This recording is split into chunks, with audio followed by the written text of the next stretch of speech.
ഗസയിലെ ദുരിതബാധിതർക്കുള്ള സഹായ വസ്തുക്കൾ തടയുന്നതും അന്താരാഷ്ട്ര സന്നദ്ധ സംഘത്തിന്റെ കേന്ദ്രം തകർക്കുന്നതും അപലപനീയമെന്ന് UAE. ജീവകാരുണ്യ സംവിധാനങ്ങളുടെ പരിരക്ഷ ഉറപ്പാക്കുന്ന അന്താരാഷ്ട്ര നിയമങ്ങളുടെ നഗ്നമായ ലംഘനം കൂടിയാണ് ഇത്തരം നടപടികളെന്നും UAE കുറ്റപ്പെടുത്തി.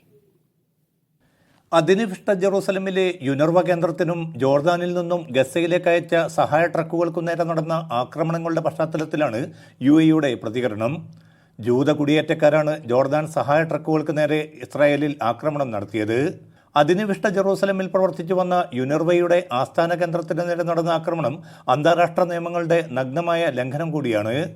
രണ്ട് ആക്രമണങ്ങളുടെയും പൂർണ്ണ ഉത്തരവാദിത്വം ഇസ്രായേലിന് തന്നെയാണെന്ന് UAE വിദേശകാര്യ മന്ത്രാലയം കുറ്റപ്പെടുത്തി.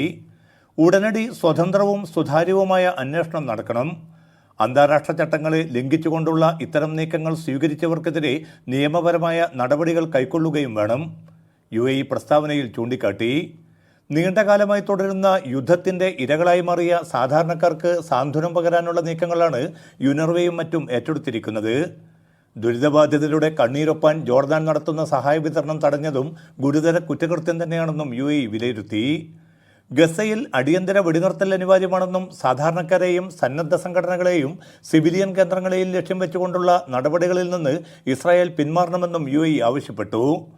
ഗസയിലേക്ക് താമസം കൂടാതെ സഹായം ഉറപ്പാക്കാൻ അടിയന്തര നടപടി ആവശ്യമാണെന്നും UN ഉൾപ്പെടെയുള്ള അന്താരാഷ്ട്ര ഏജൻസികളോട് UAE വ്യക്തമാക്കി. Media 1 Abu Dhabi.